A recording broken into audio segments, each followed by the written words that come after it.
Hey, what's up, people? This is the Option Podcast. This is episode 122. That guy's Chase. The episode starts. That's the camera. Where's the camera? Oh, There it is. Episode starts right now.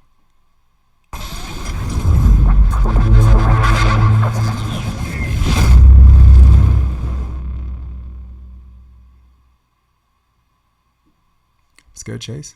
Let's go. How are you? How you doing, man? Thanks for having me on. It's going to be fun. It's going to be fun. Before we got on the podcast, I asked if you were coming from practice, right? And you said, no, I'm coming from my business. And I went, kind of business a young cat like you into? What is it? Talk to me. Would you like to know? I think my audience would love to know. Okay. I mean. God, where do we start with that one? Oh, yeah, no. Well, I'm going in and out of it. I'm like kind of like a chicken with a head cut off. I haven't really done much business stuff outside of volleyball other than coach and play volleyball and all that. And I've been well noted in the last 2 years to be very open about my struggles in life in general and around volleyball of not making the amount of money that I could survive upon. So I've decided to flip the script, get the heck out of the victim mentality, and start to build a business or to, get out there and incorporate, okay, how can I, as an athlete that's been at this mid-level and going to the next level, how can I incorporate around the sport and including and support myself with the volleyball stuff to be the best that I can be. So I'm working on right now doing some travel clinics. That's kind of where it shot out to, that I'm doing travel clinics. And now I'm thinking, okay, it's starting to hit, the market's hitting. Like, how can I create something that is in my heart that feels good to provide for the volleyball community and lift all ships. So that's what I've been working on, kind of behind closed doors. Yeah. Okay. So, yeah. How far into it are you? I am. I'm going to be set for the next 3-4 months in terms of. Let's see. Tracking back, I was in North Carolina, Connecticut. It started where I just literally in COVID, I just reached out to every club facility, starting to reach out hey, you want me to I'll come out, I'll run some clinics with you guys, and started to get momentum with that. And then now I've just been rolling with it. And now I've been in 8, 10, 12, 8 states in 2 or 3 months, and 6 more in the next 2 or 3 months. So kind of traveling band, moved up here to Redondo just to make it easier with the training and stuff alongside of that as well. I'm looking for a partner and kind of in a space of uncertainty with a lot of things, but growing in that space. Nice. Yeah, I like that. Yeah. And 8 states and what time? I was literally probably there's a little more than but it's been cool to meet all the people from these different states, connect with them, connect with the volleyball scenes, and kind of ask hey, what are you guys missing? What do you guys want? How do you guys and seeing how they can try to catch up to California and actually getting a pulse and the vibe of what each state, where they're at, and kind of what the market is and what people want in the volleyball world.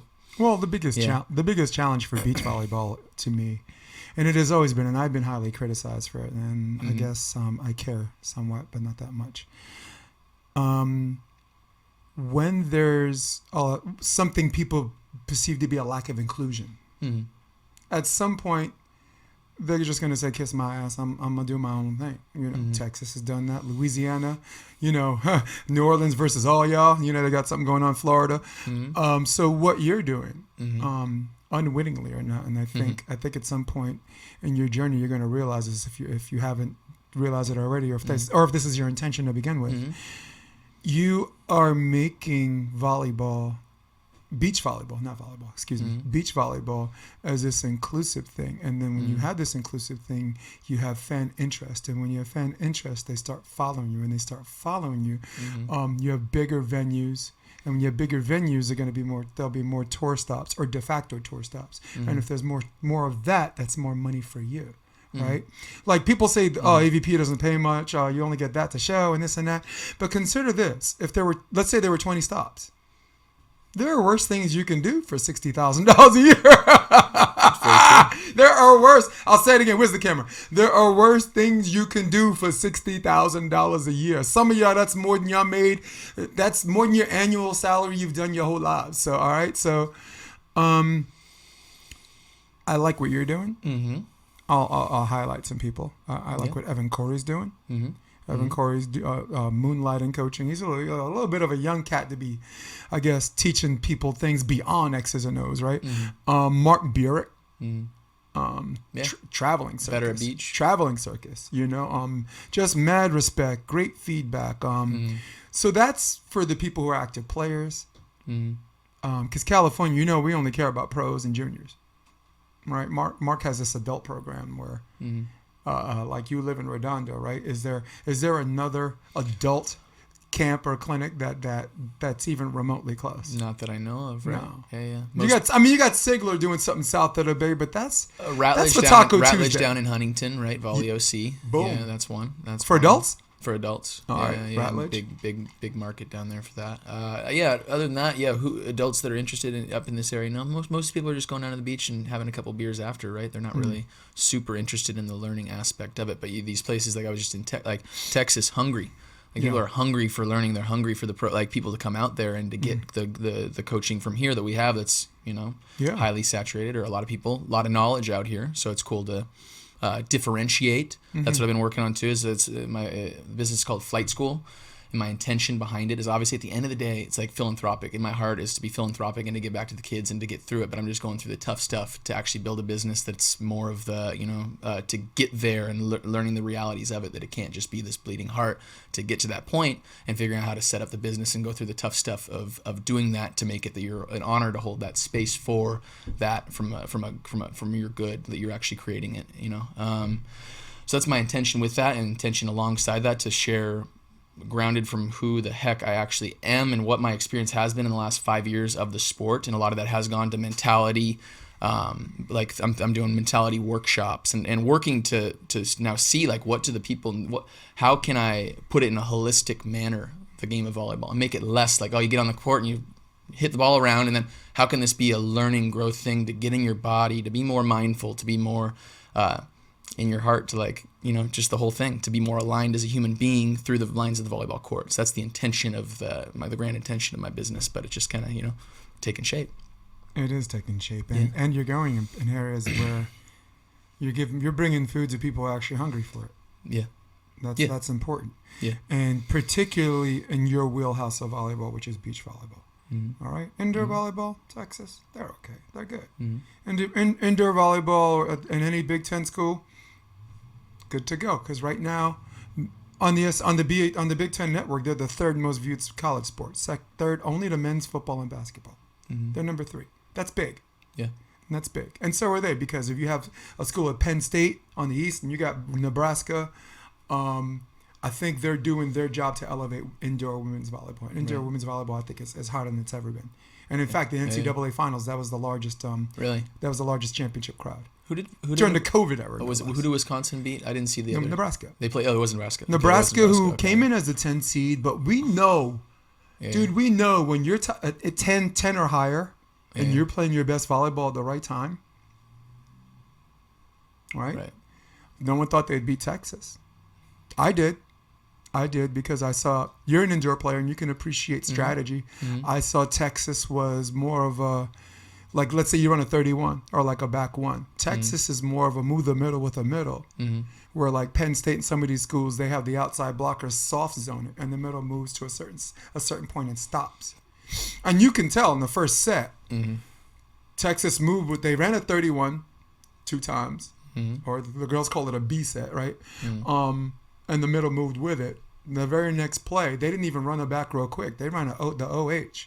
They ran an outside hitter on the front 2, had nobody up. In an NCAA's quarterfinal game among giants. So, so he got out coached that first set, but then coaches make adjustments, right? And then somewhere, and you played at UC San Diego, which we're going to get into, right? Yeah, sure. And then I think really the third and fourth set, it's not about the coaches anymore. It's about the constant reps and who in that game where the moment's not too big for them. If that made any sense at all. I'm a bumble language. I got to the end. Nice. Who were the studs? Who's going to take over? Who's going to take over? Let's revisit beach volleyball in a minute, because we are far from done with that. Right. But I had fan questions. I got sent on my phone. Nice. And me, I just have a little bio here, even though I don't need that to bring me back. Does it have the times where where I tried to live in my car? That was well documented. Yeah, man. Is it on there? Oh no, some bird watching's on there. The bird watching though? Good. Bird watching's on. Okay, good. That's why flight school. It all comes together. Yeah. Anyways, keep going. I definitely want to hear that story, but You don't need to hear that one. But the cool thing about this, podcast is, timeline wise, I'm very, very disjointed and fragmented. So forgive me. You're good. UC San Diego. UC San Diego. Yes. You're the libero. You're second in the history of their program in digs, either total digs or digs per set. I haven't. Total. Total digs. Total digs. Okay. Were you already a beach player when you were playing at UC San Diego, or is it something where it's close to your graduation you felt like you had to make a lead decision? Was that before, during, or after Switzerland? After all of it. So I played beach growing up, and I was a beach rat, and that's why I feel very blessed, and almost like it's not even mine, like the success isn't even mine, because of the fact that I grew up so long playing the sport and the movement in the sand. Everyone's like, oh, you're so fast, or defense. It's all instinctual and kind of inherent because I grew up in that way. Do I work hard? Yes, but growing up at the beach and watching the old school game, playing in Capo Beach, hole in the fence there, and like it was the same spots that Karch was playing. I wasn't watching her playing with that crew, but they were kind of down at the other end of the beach, and I'm watching my dad and all their friends playing and peppering the ball and just watching everything happen. So growing in that, and then going to Laguna and playing the big court game at Victoria Beach, which is like my hometown with all my love and all my community of everyone there. Big court, being forced to run down a highline shot that's like an extra 3 or 4 steps. Now everyone's bitching and moaning and complaining about running down these high lines in the short court, and I'll be one of those that and I'm like, what the heck? How do we even play on that big court back in the day? That was pretty cool. Insane. Right. So all that going through was my beach quote unquote resume, but like old school. And then I went to college because obviously the boys, we don't have any programs for it. No, right? right. You go to school, you go play indoor, you play a little bit of beach in the summer, or a lot of beach, right? Whatever you can get in. And then you go back to school. And then, so obviously there was paved to go to Switzerland. I had an opportunity to go to Switzerland. I actually played outside in Switzerland when I was a libero, because one of the guys from that old beach, Victoria Beach, his name is Tom Ribbert. He played there back in the day. And he's like, dude, you got to go out there. 20 years ago, he's like, you got to go to Iona. I'll reach out to these people. It'll be great. I'm like, heck yes, why not? All right, I'll go play. That'll be great. Cool, set it up. 2 days later, he's like, you're playing outside. I'm like, dude, I've never played outside in the indoor level. I've only played libero or like some beach. Like, I've seen you on the beach. You'll be fine. It's like it's junior college level. So I'm never mind. Yeah. So I ended up getting paid to go play in Switzerland for a year to try to get a team go from B League to the A League. I was the only paid player on the team. I was the only foreign player on the team. So, everyone, by the end of it, everyone loved me, but I thought the whole time, like, these guys hate me. Like, this is just a gnarly experience. Like, I'm like pressure to play a position to try to get this team up. Didn't even really, I got injured like 4 times out there. We got the job done by the end of it, but was it like, God, it was so good we paid this guy to get the job done? It was more so like, as a team, we made it happen. It was like a Rudy, backwards Rudy story, like whatever. Like, so I came back. I was going to play another year in Switzerland, and then it didn't end up happening. We were going to play in Switzerland. Some weird dynamic with what we don't need to get into with they didn't want to get a libero back. They don't like paying liberos, Okay. So don't, whatever. It sucks. Kind of sucks. Yeah. But come back home. What am I going to do with my life? And I'll kind of go towards the beach volleyball and get in shape, and because I loved it, but it was more of like an excuse to stay out of the, a real world job and kind of go towards it. And then that's when I reconnected with Mike Brunsting, who I played ball with in college, and he had already made a main draw. So we connected for coming back, and we were kind of flowing in. Oh, do you want to play in an AVP next one time? He was the one that asked me, and I was like, hell yeah. Like, I'm thinking to myself, like, dude, this game. Like, you playing the short court game. You made an AVP. I'm honored. Like, let's go. Did Jeff Samuel say no or something? What's up? Right. I don't know. But I'm like, let's go. Let's do it. He's like, dude, I'd love to play with you. We had, like, instant just killer chemistry on the court. Like, just felt, like, harmonized. Felt a God thing. Kind of just, like, everything was just flowing. And we look at each other after winning that first AVP next. You want to go for this? Like, let's do it. Sweet. And that's when the fire and the desire started to grow once we got a little bit of that success. But before that, it was kind of like, I'm out there playing. We'll see what happens. Yeah, I like that. I mean, I think having an unassuming nature, though, puts less pressure on you when things go wrong. When you want it to a point where your enthusiasm works against you, it seems like every little thing that goes wrong is amplified threefold. For example. Right. I was a returning adult student. I auditioned to get into Marymount Manhattan. At the time, I found out later the program was ranked number 2 in the country. I didn't know that. I didn't know that. Right. I was terrific. Do I even need to go any further? Are we done with that shit? Right? Do you get it? Yes. Because the audience gets it too. Yes. There's something liberating. Yeah. About. I'm not saying you didn't want it. No one's making that a logical leap either. I'm just saying that it's liberating that you come into a situation not wanting it to a point where the heightened level of enthusiasm and aggression works against you. Right. Your fire. If your fire's not emoted the right direction, you're just gonna burn yourself up. And you're like this phoenix. You might even burn up some things with you, but eventually you're gonna. Right. So, right. And I think that's probably how close am I to what's happening? What was happening you're nailing going into that thing. So you're nailing it. So that's at ease. That's when I think that's when we're aligned. We're in flow. We're going with the tides of things, and it was, it was flowing, and then you get 2-3 years down the road after all the positivities and the successes that obviously build you up, and you start getting mini acclaim, or you're stoked. Oh, Newcomer of the year, cool, awesome. And then you get to a spot where you're okay. Now what's the next? Okay, there's another mountain here, guys. Like, what's the next step to going to? And as opposed to working hard and trusting that that's gonna there's a lot of steps to get to the top of that damn thing. Thinking it's gonna come as easy as the last one, or thinking that you've got to either grit. So I was journaling, I was doing all these things, right, that I think are positive when put in the right way. Caring about what are the skills that I need to improve to get to the top of that mountain, to that next skill. But I was looking at it from the opposite end of the side of the coin, which I just kind of tore myself apart. Yeah, it wasn't positive. It wasn't uplifting of being oh, you're so good at these things. I lost myself of how good of an athlete I was, good of a human player, when I was looking at it from the opposite end, from that lack of self-worth, and being oh, I need to play like this person or that person. I need to work on my vision. And without that growth mindset of understanding that it's not going to feel good or comfortable making those changes, I was too immature in that space to be able to stick with it. So I actually, I regret in that space not staying with it all the way through. Right. Because that was the heart, and I wish that I had a little bit more stick to the ground kind of feeling on that. But now I'm back with some lessons learned, and going back into the volleyball with a little bit wounded, but also stronger. Because I've gone through it, and I know mentally I know what I can't do to myself, and how to pursue it once that enthusiasm starts to grow and that fire starts to burn again. I had the honor, and at the time duty, because I was working for Endure July for volleyball one-on-ones, videotape games and interview people, and privilege of watching you and Mike Brunsting, watching the McKibbins, and watching, I guess, Burek sometimes, watching you guys be human qualifying machines. You're like, okay, don't have points, got to qualify, boom, no problem. Don't have points, oh, all right, no problem. And it was so fun watching you and the McKibbins. And right now there's 2 other teams that, sometimes they miss, but they're always in these smaller venues where there's only four qualifier spots instead of 8. It's always the same 4 guys, or 5 of those 8 teams at the end.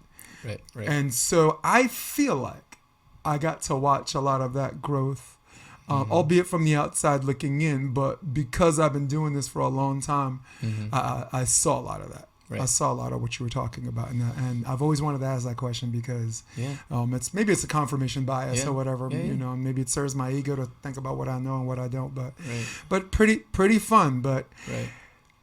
Right. Yeah. The cool thing about you right now, and you can jump in on this in a minute. Yeah. I think the whole time you were looking for a destination on this journey, and then you realized that the destination pales in comparison to the journey itself. I'm still learning that one. To be present and to trust and appreciate step by step, and not get too far ahead, not get too far behind.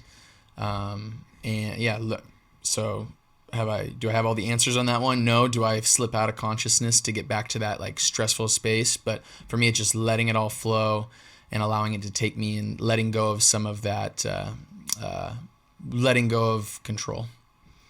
Yeah. Which has been hard for me to let go of control. You know what I mean? Especially for everybody, for freaking everybody the last couple of years, right? It's like everybody, like we're, you know, it has been affected to some degree or another, you know, like everybody has. You got to give up some. Yeah. So. Well, again, I was Jeff's coach the last couple of years when he's local. And the reason why you don't see a lot of people in his box is because he's a control freak. He has a certain way he likes to do things. Saint Hefe? Yeah. Okay. He has a certain way he likes to do things. Sorry, on the air? He's one of my buddies. Yeah. This is cool. Okay. Jeff is a brother from another mother. I got you. Cool. I'm working with him with Flight School, by the way. Yeah. Anyways. And, cool. And he worked with me for 2 years at Endless Summer. We ended up taking Endless Summer juniors program and then leading the nation in recruitments per capita. So that's a testament of how good Jeff is when he comes down here and speaks eye to eye instead of up here like an asshole. So and you got to admit, the way he coaches and the way he communicates with people is certainly different from the way he approaches the game. He's intricate. He's eccentric. So when Kyle Ratty, you know, Manhattan Beach, just laughed because he and I had to talk for 15 minutes just so he can give up some fucking control, you know? And then finally, when I agreed to do it his way, he's like, no, we should do it that way. And I said, that was the way I said it. That was the way you spent 15 minutes fighting against. And Kyle Ratty goes, dude, I just landed here from Indiana. So that's just a cute story about Jeff. Yeah, it's a cute story because there are no worse moments when it comes to stories about Jeff Samuels. There are no worse moments. You know, I mean, whatever. He had a game against the Partains, which he lost, which he won, but felt like a loss. Fine. You know what I'm saying? But if that's the worst, guy's living a good life. He's probably making more money than people who he can make more money off the tour with what he's doing, being the spokesperson for Hyundai and stuff like that, and local tournaments. He is a brand. Right. Well, and he's also working on something that's very, very, very cool. Yeah. That goes along with the philanthropic he's doing. Have you heard of his company, Impact? Yes. Empowered Action. Yep. Where he's in these communities, and that's our intention, is to go to these communities, these underserved communities, and bring the good vibes there. And that's what his 501(c)(3), that's what his nonprofit is all about. Excellent. So it's gonna be fun this year to see that in conjunction with some tour stops and see what we, what we can grow. Did you get a chance? Did you get a chance to play with him on some of the other? I think we're actually playing. We're playing in one in Florida. We're going to test it out. I don't know who I'm playing with this year, so I'm in the market where I'm like, okay, yeah, let's check it out. And like I'm playing with him, an attorney in Florida. I'm playing with another guy, Cody Caldwell, in Phoenix, and we're getting some tourneys under the belt and kind of. Cody's a hoss, man. Cody's the man. Cody's the man. I just said he's a hoss. He's a hoss? Really? That's the word you would choose? Just a big dude that hits hard. He's a hoss. I know the soft side of Cody though too. So I don't see him as a hoss. Oh, he's got a not like a roughneck. Okay. No, he's not. He's got a lot of depth and personality to him. A lot of different colors. Nah, I appreciate that. Yeah. But he hits the ball hard. Yeah. Hits the ball hard. So basically, you played beach, did a little stint and whatever, and you're like, this beach is what I want to do because it's going to be fun, you know. And I get that, because the reason why I studied acting is because when I grew up, at some point, no one was going to hire you without a BA or BS, right? So I'm like, man, if I have to do this freaking college thing, let me just study acting. Acting seems fun. Let me do that. I didn't, you know. What kind of roles were you in? I want to hear more. Well, when I graduated, I did a play called Fucking A. It was written by Susan Laurie Parks, who won Pulitzer for Best Drama at the Public Theater, and I played a bounty hunter. I did another play called The Last Bridge, written by Wendy Kesselman, and it was about a bunch of people trying to get across the bridge in Amsterdam before the Nazis took over. So I ended up playing a Nazi, and then a guy got kicked out the play, so I ended up having to play two Nazis. So one was an older one who spoke English, whose English sounded like this. Okay. And then the other guy who only spoke German. So I had to play an officer and an enlisted man, and I had to transition. Dude, I had to transition those roles like mad quick and still be believable and still be two different people. So that was so those are my two like highlight ones, you know? Right. But the most important thing I've ever done for theater was you were talking about Jeff doing stuff for underserved communities. We made a group called UACT, United Artists of Color Theater, because at Marymount they were only doing plays that were white plays, I guess. And with white plays, you're not really casting African American people. So we decided to do our own play, Student Affairs. We borrowed a space upstairs that the theater didn't control. So we created a venue, an audition process that was not controlled by the faculty. And we put on this ridiculously good play that generated this crazy outside attention. Susan Laurie Parks herself, came. Susan Watson Turner, who directed the first production of The Wiz, she was there. So it was just this little thing where we're like, sorry, it's only 100 seats. We'll stand up against the wall. And it was great. So in or out of college, that was the best thing I've ever done, because now all of those people, except for me, I got sucked back into volleyball. They're all working. I have a friend that's up for a Tony for the Tina Turner musical. They're all doing commercials. They're all doing whatever. But that guy, this 20-year-old director who had the vision, this kid, changed the way people wanted to do the type of theater they wanted to do. Because they get in now, I want to do a movie. I want to be on Broadway. And all of a sudden, I'm like, no, I want to do this play that affects hate crimes. That addresses hate crimes. Oh, I want to do a play that talks about, I'll just be broad and say the prison system. Like you can go to jail and your parents can't afford bail, and the DA says, if you just plead out and I'll let you go, right? Time already served, seek probation, whatever. And now you have something on your record, so the next time the cop stops you, if something big happens, he has a criminal record. So like that mission is about saying that there are a lot of people who get jacked up because the cop has orders. You have to arrest somebody today, and I'm like, no one's doing anything wrong. I don't care. Just find someone. So those are the kinds of plays we do that affect people of color in our community.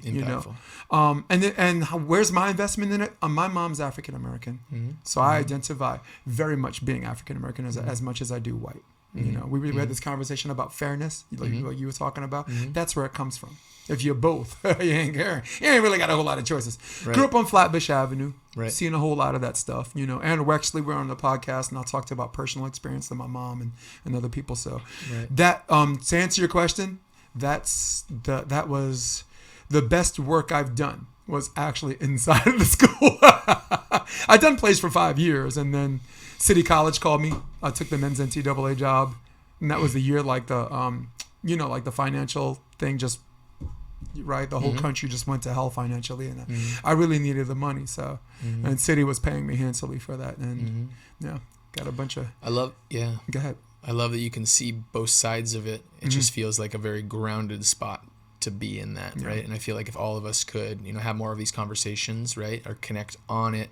And to feel that, like that's where in that conversation is where we would meld, right? That's where we would meld, and for you to like be the voice of that and communicate that, I think is super powerful in times, I guess, where it has been divisive, you know what I mean, and non-inclusive in a lot of ways. Yeah, well, divisive is the operative word, isn't it? I mean, here's what I think people can do better: admit that you're coming into the conversation from a biased place. My most unfavorite thing is someone saying, "I'm coming in clean. I don't have an agenda." Bullshit. You subconsciously do. Like I'm not trying to get no YouTube video taken down, so we're gonna avoid the V word right now. But if someone has information that discussed why something a different approach to something from medicine or whatever, and if someone's trained to think something else, it is their impulse to ignore you, to ignore them, right? It is their impulse to say something different. Like I don't think that happened, but you never physically saw or read anything to confirm or deny if that happened or not. But yet it's someone's instinct to say that didn't. I seriously doubt that happened. How do you know? Unless it comes from a biased place. Right. Well, isn't that to like be less impulsive? Isn't that what's going to help like slow down the momentum of the energies that are, like that passing around? Like it's got to stop somewhere. Yep. Right. And we have to find ways to be mindful or like decide how to digest those things as opposed to having them spring around. If like that energy, to me, that's what I feel. And it could be completely wrong, but that's just the way that I process that. You know what I mean? Yeah. Like, okay, how are we aware of that? And then pass along either, if you don't, like just like mama says, somebody like, if you don't have anything good to say, don't say it. We don't have to for our own ego to like get get the one up because somebody didn't give you like the right, you've got the wrong salsa, right? Somebody brought you like the red salsa as opposed to the brown one that you so eloquently asked for. How do we pass that back? Like how, like you have a choice. You've got, right? And it's like, how do you, hey, I'm so like, thank you so much. Like, I know you're busy. When you have a chance, like, can you get this to wait like 35 seconds to have it with your food, with your food? Like how the motion, like, okay, can we slow and ground down in that motion? I think that's what feels important to me. And the question is about as to how you get there. How you get there is you have something that you have a core belief, and if any part of it feels like you're emoting negative energy and not necessarily extremely positive, then you need to change that. You need to change that as if your life depends on it, because it really does. Joe Rogan once said, you have a finite amount of time on this earth, right? It can be a good time or it can suck. And if it sucks, and if you suck, you need to fight to change that as if your life depends on it. As if your life depends on it.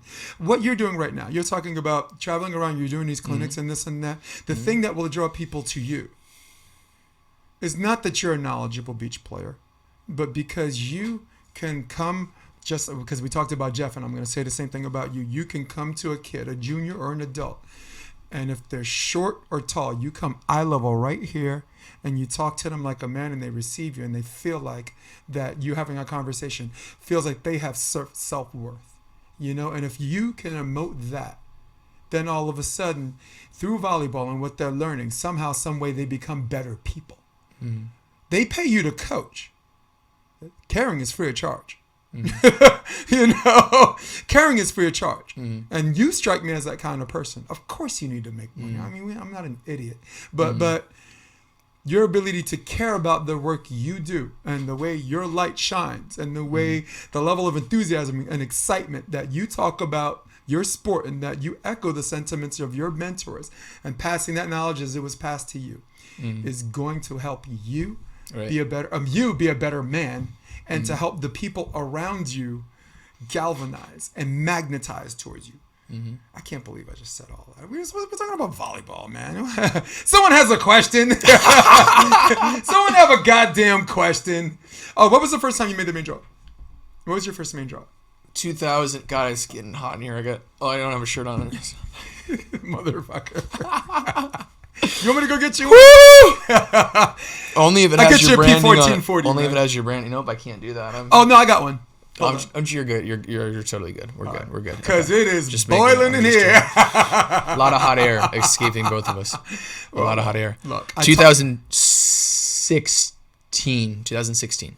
Okay. 2016, Mike and I had, when you were talking about that run of the qualifier, we had made 5 of 7 main draws there, which is kind of, to get that critical mass, right, is really important. Like when you're making that momentum to just continue it on, and then you got to get into that main draw, and then you win a couple, you just got to win a couple big matches to stay and stick. And I remember some of the older, the Loomies, the Ty Loomis, the Rosenthal, I remember them directly coming up to me in the tent, you got to get it. You're in here now, your work's not done, one more. And they were fully supporting, they were helping me. They lifted me up. They were like, oh, how can we give you here's some snacks, here's some pregame gum, whatever.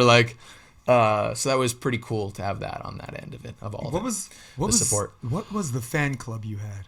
What were the Ledge Legion and Frishy's Friends. They were called both at times, but Ledge Legion probably most often. What a deep. Oh, they were deep, huh? Dude. I know, I missed them. But all got jobs or in prison. No, I'm joking. None of them are in prison. Oh boy, no presidential pardons for any of them, huh? All of them jobs, but they have separated. I'm not as exciting, nor is volleyball as important to them. But it was cool. It was cool for that moment that it happened. It was big. It was cool. It was a great, super cool, dude. It was like being a rock band, and all of a sudden you have a whole bunch of people that come to all of your concerts. They were having more fun than us, and they were earning a lot of points for us. Yes. Remember when they single-handedly got in? What's his name? I think they made him retire. It was Hudson Bates. I think they made Hudson and Mark retire. Burek. Steroids is a real thing, right? So they were, dude. He was checked after that. You know that he was checked. Yeah. That was why he got. No, I'm joking. I'm fine. He wouldn't be the first. You want me to start naming names? Okay. Mackenzie, where you at? Yes. No, just kidding. Oh shit. Okay. Well, Mackenzie told me a story on the podcast. He was in playing overseas, right? And he was supposed to have a drug test, but they wanted him to fly to Australia to do it. Okay. So he had two choices. He can spend a shitload of his own money flying because they weren't going to fly him and fly back, or just pay the fine and there was less to pay the fine for no showing. But the problem is when you no show is a positive test. So if when I was doing some Google searching before he came on the podcast, I asked him about it. And he's like, I don't want to talk about it. And I'm just like, shit. I asked him about it, but not to be like some weasel, you know what I'm saying, trying to get clicks, because that's not why I asked him about it. I'm just asking him what happened, and I'm asking what would made you, because to me, don't laugh, all right? Chael Sonnen said, someone asked me why I took performance enhancing drugs. I took performance-enhancing drugs to enhance my performance. Are we going to take these drugs to diminish our performance? I've never heard of that. So I was just going to make a joke like that. But it turns out he didn't do it. He just didn't want to spend the money. And they weren't paying him anything in the league he played in. I don't know if it was Israel or somewhere else, but he got a bad break, Alex Kleiman, right? She popped up hot for a banned substance because she bought something at GNC that said it didn't have it in it. And guess what? Turns out to do. Right. But I remember that. Bates and Burek. Right. Wow, dude. I taped that. I have that match on YouTube. That was fun. Actually, I remember your voice in it too, because I've gone back and I looked, you relive the glory days, or you learn about yourself, whatever. You're looking at the matches, and I remember hearing your voice always in the background. Sometimes it was just, you were just like, who are these guys? Like, oh my God. Like, it was. All I'm saying is I would have lost the match. I think I said that. I said if I were Hudson, I'm losing. I'm not winning this match. Right. Because I would have. I mean, my Brooklyn virtue doesn't allow me to play a sport where people are talking to me like that. I come over the thing and try to give someone a 3-piece and a soda. Right. And that's happened with some guys. Notable, like some of my buddies on tour have gone off the court and kind of been pointing fingers. Like some of the old school. I don't think the new schools had. It was Tremblay in Huntington. Tremblay came up and was in their faces right after he won too. Literally, the ball hit the sand and then he finished and just went and started screaming like, "Don't you ever say anything." Somebody said it was. We won't go into details. Yeah, you remember that one? It was against Adam Roberts and Marty Lorenz. No, it was against me. It was me and it was Brunsting and I. Oh, it was Brunsting and I. Shit. And he was screaming at some guys. Yeah. Wow, dude. Yeah. Because there was one guy, and it was at Huntington, that was just going good fire hard after only Ty Tremblay. Really? And finally, Ty between was another one, huh? They won. Yeah, he won 31-29 the second set. And he goes to the end. He's like, "Come here for a second. Let me talk to you." And the guy didn't want to get up. And then Brad Keenan just comes up to him. Like, Brad Keenan looks huge. He's like, "Could you please not talk before you get your ass kicked?" And then he stopped talking. And then when they won the third set, before the guy left, he says, "You're still a douchebag." I mean, Tremblay did? No, the guy said to him, "Oh, you would figure you just chill or whatever," right. But he said, "You're still a douchebag," and he left, and we cracked up because you as a player and Ty as a player, at the end of the day, you could put up with all that shit, but you can't put up with it and lose. It just hurts too much. You'll be like, "Fuck this guy."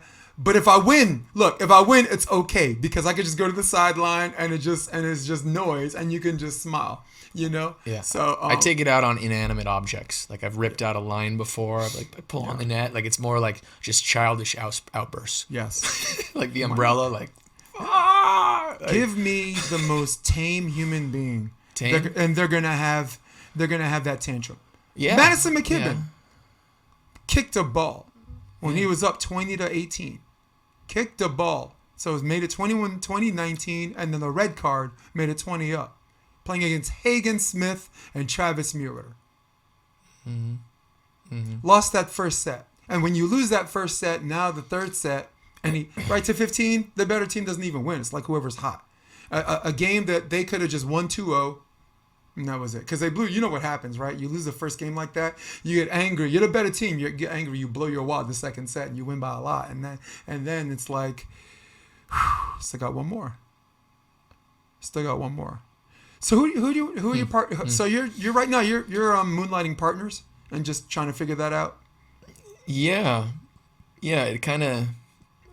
It's all in flow now a little bit. Yeah. Obviously, we don't have as many big guys to choose from because all of them are retiring, or we got Doherty, Dahlhauser, and Bruner and Jake Gibber. So that's 3 of the bigs, right? So there's not many. The defenders are sticking around, right? Mm-hmm. The defenders are sticking around. Right. So it's our pool is definitely we've got a smaller pool. The defenders are I know. We're all scratching and clawing, fighting for it, right, or whatever. But that's what I'm intending not to do. I totally trust that it's like I'm gonna land in the right spot, and I'm focusing on the other stuff. Once we get seasoned, I think I'll know some more answers on that. Just got to see the schedule. I also think the approach you're doing right now is very much like when you were getting into the sport. If you just let those things take care of itself. Exactly. Keep your nose in the work. Don't mean to make this about theater all over again, but theater, you cannot go into theater to be a star. Because if it happens, you'll never be a star. You cannot go on that stage with the intention to be good. Because if you be on that you do that, you're not making it about your scene partner. You're not making it about the work, and then eventually never be good. Such is volleyball. Mm-hmm. You can't go out there with the intention to be good. That's the expectation. Goal, obstacle, tactic, expectation. Mm-hmm. Go. Okay. Right. So anyone thinks on that line, wherever you are, GOAT works, guys. GOAT works for theater and GOAT works for volleyball. I like that. Yeah. Fan question: what did you hear about Bally's? And how do you think Bally's is going to benefit you playing on the tour with the guys? So everybody has been hopeful, wishful. For the most part, there have been some murmurs. I'm sure at the top, like it's it could get worse, and those people are doing fine, are comfortable in it. But I think for the sport as a whole to rise, for the most part, everyone's been excited to see what we're going to get. There were talks of potentially 12, 15 tournaments this year. I think that has gotten knocked down more to the potentially the 8 or 10 range, but we'll see when we actually see it. This is all just hearsay at this point. I mean, 12 is almost a living. Yeah, no, I know. That's why when everyone saw that, it became, to be honest, like I was halfway out the door. There were a lot of people, especially like the ones that have families, like we can name so many. There was, there were a few in mind. Yeah. Who's the attorney? The attorney that used to play with April Ross. What's her name again? Attorney with April Ross. Lawyer. She's the Stanford coach's assistant, and his wife and assistant. Coach Fuller's wife. Yeah. Fuller. Is it? Coach Fuller's wife. What was her name? I don't know. It'll come back. Yeah. But we know what we're talking about. For sure, we're talking. Just how everyone was kind of 1 foot out the door. Stafford's already pretty much gone, right? He, who knows when his return comes, if it comes. But it's to see, that was kind of what tugged me back in. I can only speak for myself, and actually conversations with other athletes and being like, oh gosh, it was almost like I was almost free. I was almost free into a life that's more grounded, because we've struggled for so long and had that heart of being like, oh, can we it's going to come along. We believe, how can we make this happen? And then not seeing it come to fruition. And then finally we got this Bally's, which is okay, they could promote and have this gambling. Apparently what I've heard is that Bally's had they turned ping pong into $150 million gambling industry. So we know with gambling that there are it's a different crowd, which has been a mixed thing, right? With the other things, like the tendency of particularly with juniors, girl, right? With AVP first too, right? That's going to be, that might be hairy. Right. That's where there is some of that, conscience of it. There's a definite conscience, but as long as that can be mitigated, right? And we're in a safe space with all that, it can only, in terms of the athletes of serving us and helping, we've all been okay, all right, turn the bus around, let's get back in this. And let's, give it a shot. So I'm kind of, I'm a little bit on, I'm on a 2-year plan, or I'm on okay, let's see. I want to see what they're going to bring to us. What are they putting on the table, and moving towards that with a little bit of, kind of an idea. Okay, show us what it is. Okay, what are you going to? So we haven't had much conversation with Bally's to answer that question directly with the players. It's been more so with AVP, but once that formulates, I was part of the players board. I don't even know if I am anymore. I don't know. Maybe when I went off in my car that got revoked my permissions. But I think we'll have some conversations soon. I think in the next month or two we'll know a little bit more, and what is their future plan looking like, which would be really cool to see. And maybe it's going to be different than before. Well, Bally's is a machine. Right. If this doesn't take off, it won't be because of Bally's. Mm-hmm. And that's a scary thought, because I know the AVP has taken a whole bunch of stabs at trying to I guess revitalized what we call the glory days. You know, I mean, they didn't even have bleachers back then. It was just a bunch of beach chairs and you know, the beers, Cuervo, you know, big sponsors, and Budweiser, and, you know, they had the big sponsors, but sponsors only stick around if you have crowds, because there's, you know, there's not enough people in the crowd to be like, Bud, I'm going to go get a beer. You know what I'm saying? Sponsors help. Dude, I have tough socks because they were at a venue. You know what I'm saying? But you have to have enough people at the venue to make tough socks move. A bitchin' sauce, which is like a sauce. Like I love that sauce. It's great. It's sold in all the stores now because so it took off. It's $5.99 though. That's like, I mean, you know, maybe $4.35. No, I got a bitchin' decision to make. We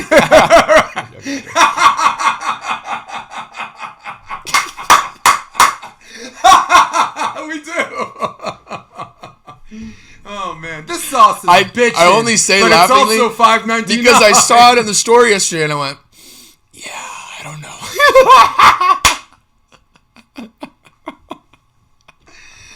Bitchin' Perfect sauce. segue. Hey, we love you. Sponsorship, bitchin' sauce, bitchin' sauce, sponsor, possibly you. I would love to wear some shorts that say bitchin' sauce. Straight across the front, straight across the pleats. Oh my God! Dear Lord. So that's where I think volleyball can make some money. So that's one. Sponsors, the machine's there. Two, I don't know if the players need to have this Dana White speech. Dana White, I remember in the Ultimate Fighter, that season 1 thing, where this guy's like, he doesn't want to fight. This one's like he misses his girlfriend, and the whole time they're in the fucking red. He bought the UFC and they're in trouble. They're hemorrhaging, and then he has this speech and just says, "Do you want to be a fucking fighter?" And just had this speech that changed the whole demographic of the show.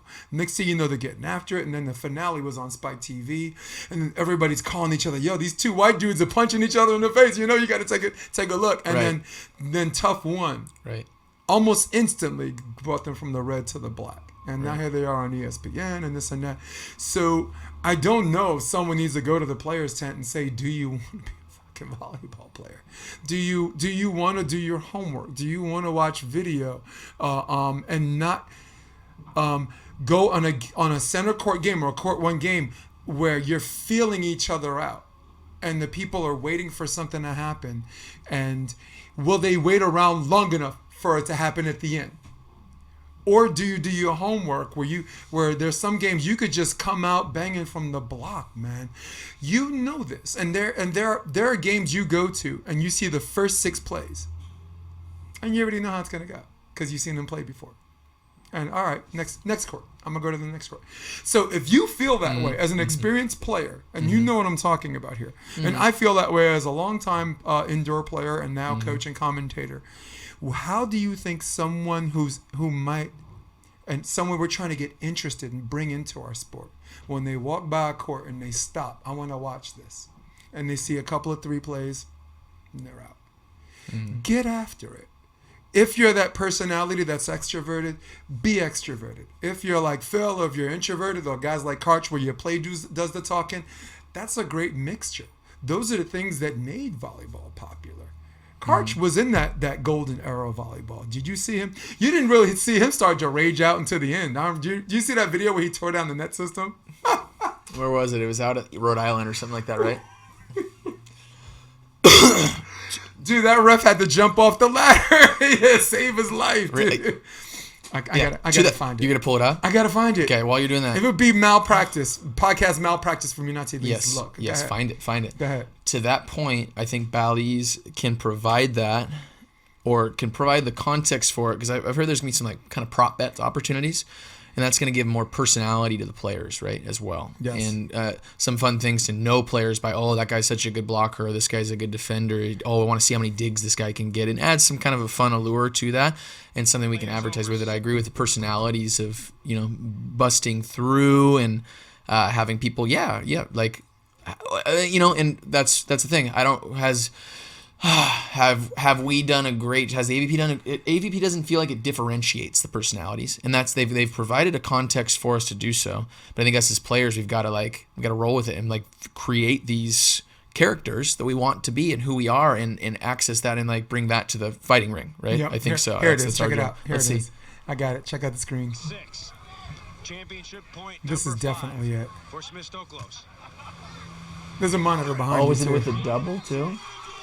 Oh, there's the one. And so Smith and Stoklos and Karai is so unhappy. Woo! What a savage. You see that lat pull down? He is out of his mind with anger.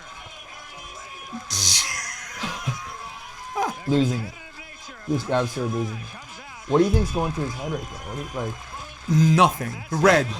Until he comes back and realizes, what did I just do? Dude, oh my God. No hat either. No pink hat. I look at something like that and he tore it off. Oh, he threw It it was off. on- He yeah. threw it. Oh, I didn't see that. Okay. But I look at something like that and I'm like, why the hell was everybody mad at Serena when she called her ref a thief? So, remember when Serena had that meltdown? She lost her mind and was Right. imagining things like you're No. choosing you're cheating, and it turns out the coach was trying to give her signals. Really? No, she lost her mind. But I'm like, don't be calling that classless when your boy, who we consider God, just did something like that. Because you know what happens? They defend that guy. Well, did you see the call? The call was wrong. And I'm like, you're missing the point. Right. Right. Just You're losing it. missing the point. There's action and there's consequence, right? Mm-hmm. Someone walks by me and calls me like a bitch or a B word. I could just ignore him, or I could be like, you too. Or I could try, or I could try to piece them up over Right. over words, right? Well, that's where I think it becomes valued, right? Like even the MJ, Michael Jordan, right? Yes. Like the Last Dance, which I loved watching. It was awesome. It was cool, but it was What a great show, Also to see like, God, this guy was he was an asshole. He was Yeah. like just not a great human being, and now his eyes are yellow, and he's like had a lot of drinks, and he's probably got. I'm not meaning to make light of No, of his course. afflictions, but that all is root. It's all cause. Like if you're, that's how you put out in the world. Like that's what's coming back. So it's like, where's our metric too? It's an interesting thing. Like that Right. becomes valued more. Like wow, this guy 7 champion. You see his fadeaway jumper, right? But he's punching his teammates, and it's Yeah. like there's a balance. It's gonna be fun, right? I mean, like ripping down the net would feel good. Like I probably should do that more so than meditation every once in a while, I have an interesting question for Yeah. you, because you're right now you're still this athlete and you're neck deep into doing elite Yeah. athlete shit. Yeah, Okay, yeah. how much of that this seeing Jordan for who he was and at that time, how much does the disappointment or expectations and whatnot, how much does that fall on Jordan, and how much does that come on fall on the media and people elevating him and making him think that because he's the best player in the world, he has to be a role model? Okay. You know what I'm saying? As Right, far right, as like right, being right, a right, right, right. good, you get the question. Yeah, I totally do. How much does that fall on Jordan, and how much does that fall on the people who shaped him knowingly shaped him incorrectly? Wow, yeah. Oh God, that's deep, huh? That's deep. That feels like my life the last 5 years too. Yeah. No, it really is, because it's Yep. like when we look internally, right? We're presented with like we have our past that comes with us of who we are, and there are obviously some things that maybe moving forward into like thinking of like bringing children into the world that we'd like to. It's like it comes through us, right? Like we have choice. We have a choice in the matter of what we want to bring forward into our future. Yep. Right. And some of that is wonderful tradition and things that you loved about family or loved about your past to bring forward. But every moment we have the opportunity to bring forth something new that hopefully is inspiring or positive or good or your own creation. So that balance, like within that, I don't know if there's anyone to blame. It's all just our individual opportunity to do so and to choose the path that we feel is the best. And sometimes it's going to be to express and to let out our emotions. And hopefully, if we're letting out our emotions, hopefully it's in a way, in a space that's like not bleeding on other people, and in a way that's like healthfully or more healthfully to do so, right? In this climate, have we already gone too far past one direction for an athlete to say, my private life is my private life? Go kick rocks. Right. Okay. Yeah. Right. So, what pops into my head when I think about that is, as athletes having sponsorships, right? We've got an opportunity as athletes having sponsorships. The ones that are the main sponsors right now, and I know this is a little bit of a segue, but it cuts in. It's just what's in my heart kind of thing. Yeah. The That's why it's a sponsorships. podcast. Yeah, it's great. Thank you, and thanks for the freedom to express. The sponsors that we have, like the monsters, these are not good. Like, they're not really good for us. They're not good. They're not healthy for us. But they're the reason that they're not good for us is because of the damn, like, it's because they know how to advertise too, and those are the things that are addictive. Those are the things that are negative. Those are the things that aren't good for healthy. So they have the money. They have the power. So by us accepting the money, accepting the power that they have, and we continue it. So as athletes, do we stand up for it? Do we decide, hey, I am only going to be sponsored by sponsors that I believe in, that hold my frequency, that is for good and for the good of all, right? Not just the money that's coming into my pocket to help my little segment of family, right? Then we as a team, as a unit, as everybody banding together will inspire and give the little companies that actually mean well or that are more grassroots and have less money, they will start to have more money.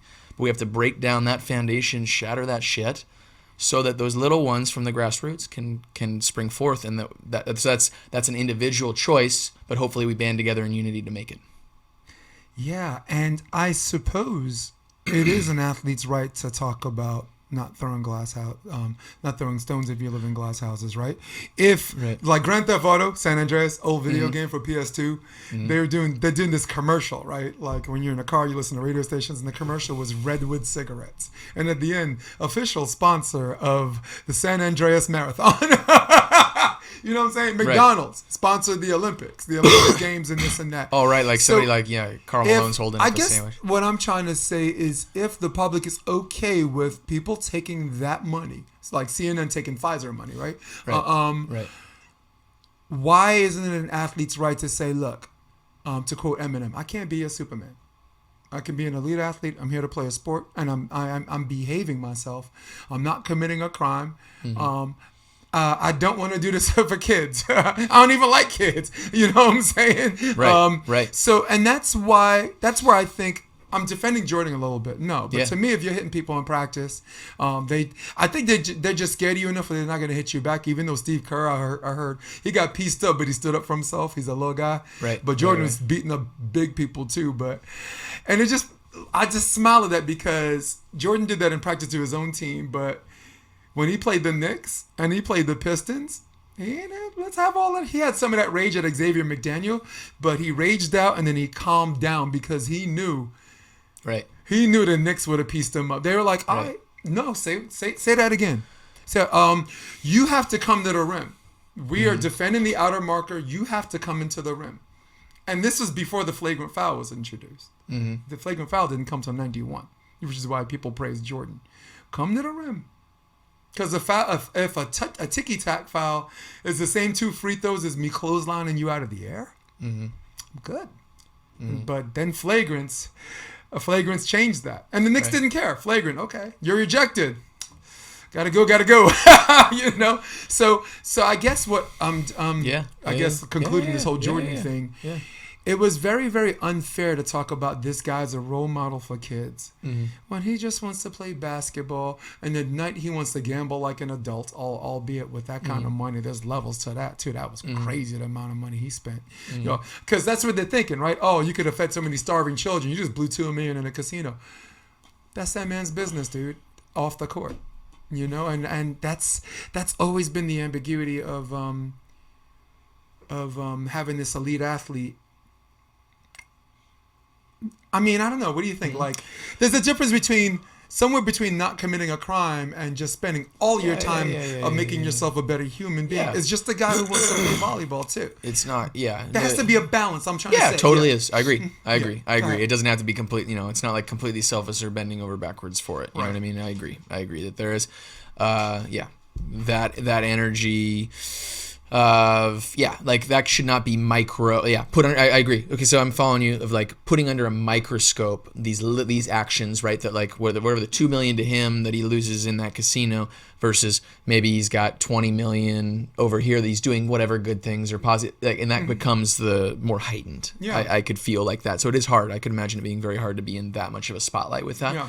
But I think we're talking about something we both know at our core of in this significant case. Was he doing much for the community? Was he really, other than inspiring? He was inspiring people, but to what level was he inspiring? He was inspiring, you know? So it's like, Is it his responsibility? No, but it's cool to take it, I think. Like, Yeah. why not? Why not take the opportunity? What I respect, and I think is very cool, and I think to each their own, and I wonder if I could I wonder if this is the kind of person that I am that I could install it. And I don't think I play well with rage or with anger or with fire or with like that. Like really, like I think it's impressive as you're talking about for him to play with that much like spite, anger, big chip waves on his crash. shoulder. These guys, I'm just like thinking to myself, I'm like, how are they so poised when they're feeling that? Like that kind of rage. Like, How does that big wave not crash? Yes. Yeah. Right. He's a unicorn, that's why. Yeah, it's wild. I'll name a unicorn Yeah, in the AVP, Fallon for Right. Moana. Yeah, okay. Fallon for Moana starts up, stays up from bell to bell, and we're indoor players, and we know damn well for every 5 points you get riding that high, you're going to give up 9 on the low. Mm-hmm. But this woman somehow, some way, starts there, stays there. Mm-hmm. Have you ever heard anyone reference that Fallon lost the match because she was tired at the end? No. She's bigger and she carries a lot of weight, more weight around than anyone, but I've never seen that woman. I don't know if there's an energy efficiency thing or if she's just riding this emotion thing, and then when the match is over, she collapses in her car. Right, we don't right. know because she's either just a unicorn or she does a hellified job at hiding it. Right. To answer your question, people are gonna like who they want to like regardless. People will love Jordan even after all those stories, and they still love and worship him. And for the people that are like, oh, why couldn't he do stuff for kids? Why couldn't he do this? Are the same people that still hate LeBron James. This man, do you want to talk about the GOAT, the greatest of all time, off the court? That man is putting anyone that graduated his high school through college. He's paying for their college. How about that? How about this man married his high school sweetheart? How about it? He got $10 million or whatever at age 16 or 17 years old to play a sport where everyone thought, oh, this brother's just gonna spend. He's gonna go out like a rapper. He's just gonna keep taking advances and go bankrupt. And people still find a way to hate that guy.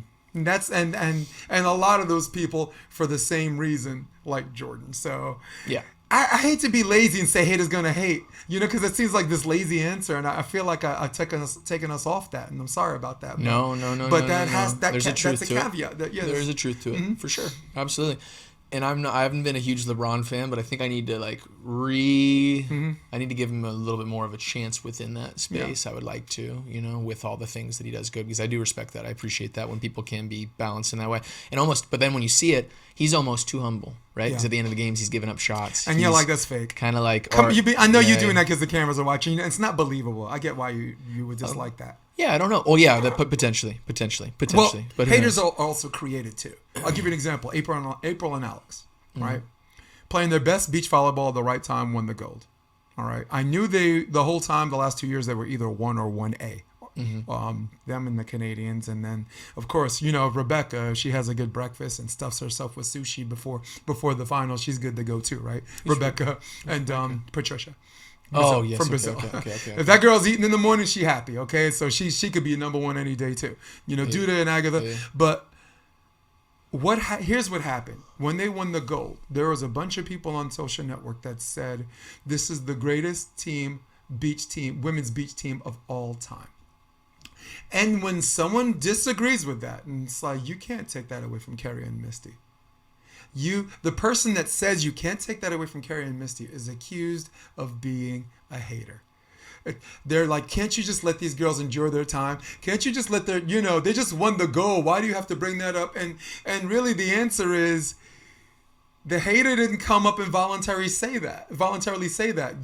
That person opened the door and's talking goat shit. So that's a lot what happens with LeBron.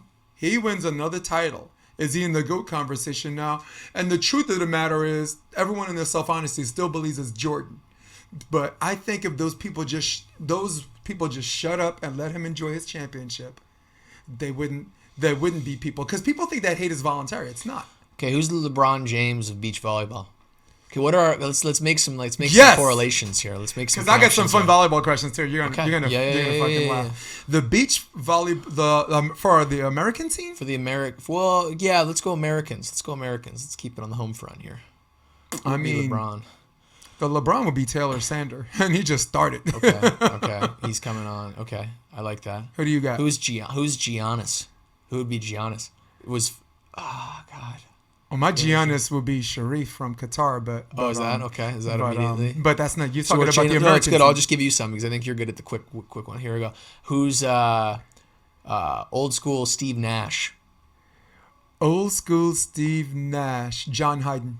John Hyden, you think? Yeah. Okay. I would say John Mayer. But I was going to say Mayer too. I was Yeah, going to he's say Mayer. done. Mayer. I was going to say Yeah. Mayer. Okay, how about let's go. God, we don't have any Shaqs. No, we don't have any Shaqs. No, we can't. Shaq would cramp up. Right? A Shaq would cramp up. A Shaq would dude. cramp up. Oh, we'll go one more. Brad Keenan was the closest thing we had to Shaq. Yes, he was. But Shaq versus, do you ever watch that one where Shaq played with? Yes. Yeah. He was like a deer. He was very quick in the sand, very nimble for a large man. sorry. Last one. Let's go. Who's James Harden?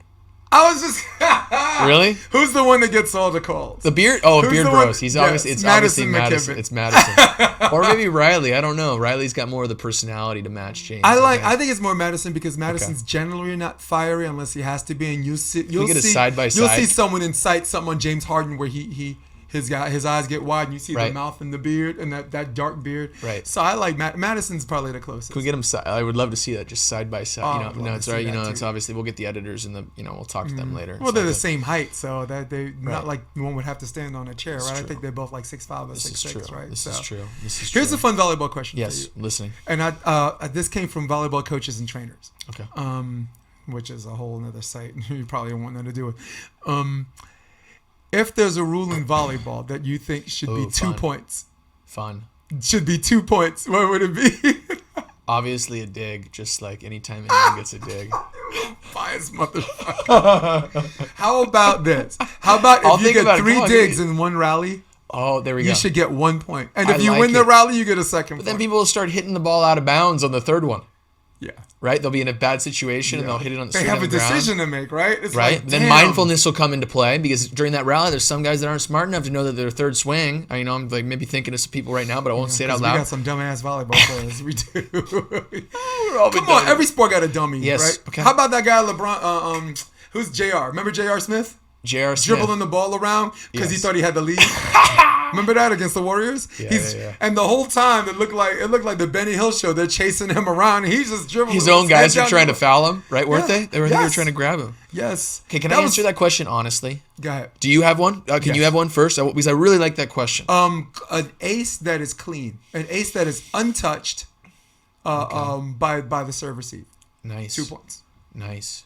For indoor, free ball, if they let the free ball drop, if they have a campfire and let it drop indoor, that's 2 points. I love it. But beach, clean ace. Clean ace. That's cool. Yeah. I like that. I Because like now that. people are going to be like, you ain't getting me clean. You ain't getting that second point, Right. I like that. I love that. And I also love, what about on serve receive, if on your, like the first time the ball comes over on your first attempt, right? If you hit sand without somebody touching it, that could be a 2-point play. That would be kind of fun too. Oh, Right? what? Something like that, like for a first ball side out without someone Yes. touching it. It could be Nice. fun. None of us are thinking about blocks, Right. man. The hell with y'all Right. tall people. All right, get the defense going. Let's I get hope, the defense I hope going. Bin Laden flies a Yeah. plane in your lip, you tall bastard. We ain't talking about tall people today, right? We talking Low to the about- ground. Low to the ground here. Yes. Here's another good question. What happened to you in a game where you lost the point, but it was a good thing? Lost the point, but it was a good thing. Yeah. Okay. I would say if I did something within it that I've been working on, like if somebody just made a great play, like maybe a line swing, like the ball was out in front of me and I got on top of the ball, which I've struggled with because I've gotten under it as a little guy, like something like that, I can live with that. Or I can live with a play where I have gone, maybe I've had something going on in my head, like the mentality of things. I remember this play was against Doherty, and we were playing. I think we were down 2019. It was game point against Doherty Hayden, and I remember getting set a ball, and before it, and this is not the right. This is an extreme case, but I said, I'm gonna swing as hard. Like I'm gonna swing on this ball. Like I just knew it was like I wasn't gonna go like being dainty. I was just gonna go and like be a beast and go for it. And I've never gotten blocked harder in my life, but I was able to I landed, and I could just like smile and laugh because I'm like, you know what? F it. I put everything towards it. I didn't play not to lose. I played to like earn that point, you know. And it was from a little bit of an, you know, yeah. So it's cool. That was a good moment. Well, for me as a coach, like I coached college and high school and club, but I was coaching club when I first moved here. Evolution out of Redondo, the kids practice out of Redondo. Duncan Avery, great guy. Yeah, nice. Tom Chaffins is there, you know, Kevin Norman, but I was trying to tell the middles, use the setter's hands and eyes as a guide to create your string. If he moves back, if his eyes do this, you know you have to move with him. If his eyes do this, you know the ball's probably gonna ding you in the head because you're not looking, right? And the second thing was catch the ball before it reaches the apex. I'm like, what's the apex? High point, coach. Got it. So the whole time, I'm like, set 4 balls. I have a drill. I'm like, set 4 balls, middle. See if you can take it out of his hands. See if you can intercept it before the ball makes it with a trajectory goes, you know, for the 4 ball. And the whole time in practice, the drill, no one can do it, right? And then in a semifinal game, it was 23 up. My middle went, and he set the 4, and my middle whiffed it. Because you're never going to hit it like wholly. You know, the objective is to have enough momentum where you could hit, you know, the sweet spot. So it hit like a paintbrush, and he took it right out of his hands, and my outside kind of hit it, and the ref was like 4 hits, and you know, parents. But you're proud. Yeah, I was so proud of it. And the cool thing is we weren't like shit. We lost the point. We just gave them match point because of a bonehead play. It was a good problem. It was one of those things where if you're a coach and it happens, who is the first person they look at? You, the coach, right? Like if you as an indoor coach, if you tell your kid that they're blocking the guy picking up the 31 is not the middle, it's the outside. So just do a 31 and the go. You know, 31 go. That guy kind of like freezes or even jumps with the 31. The go ball has nobody up or a shitload of line. The first person they look at when they do it is with this stupid smile on their face. Hey, that's the coach.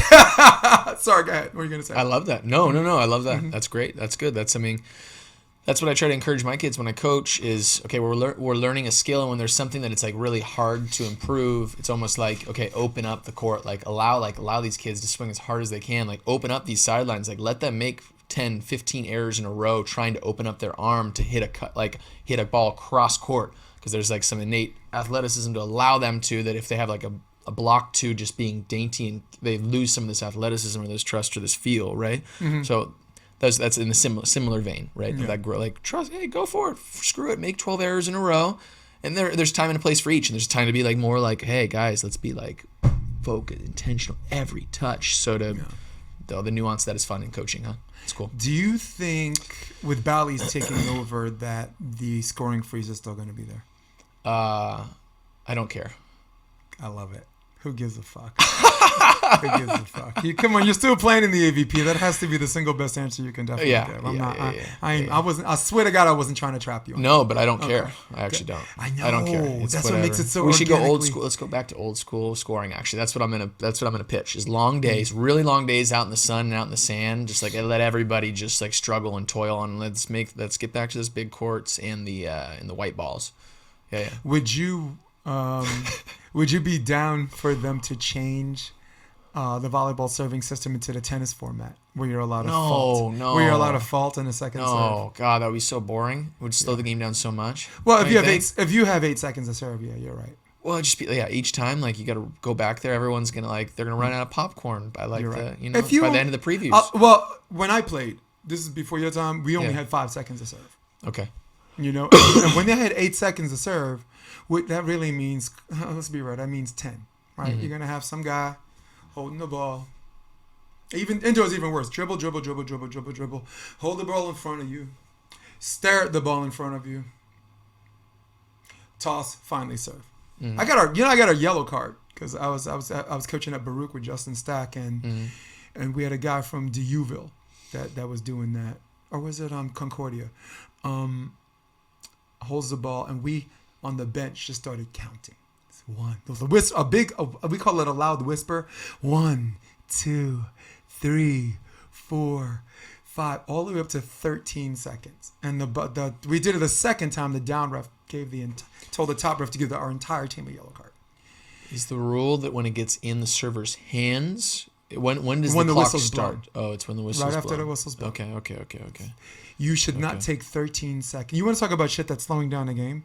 Yeah. This is why they keep changing technical rules. Oh, a double should be okay on second hit. It speeds up the game. It's got to be the stupidest, most asinine thing I've ever heard of coming from intelligent, long-time coaches. And because those guys are chicken shits, because the long-time coaches think it's a great idea, they're behind them like asinating. It's terrible. It's terrible. They should For the double call, you're saying? Well, now they're just talking about eliminating a double call for second hit altogether for indoor. That's in discussion. And their rationale is it speeds up the game. And that's how we wound up with receiving serve like this, with double hit being protected first hit for indoor. Their rationale, Al Skates, said it speeds up the game. It's a great idea. And because it was Al Skates, everyone goes, and I'm like, and me, as a kid from Brooklyn, who doesn't care if I get canceled, you're all full of shit. Yeah, I said it. You're all full of shit. You just changed bump set spike to smudge set spike. And to make matters worse, the referees are not properly trained on differentiating a carry, which is not protected, from the double.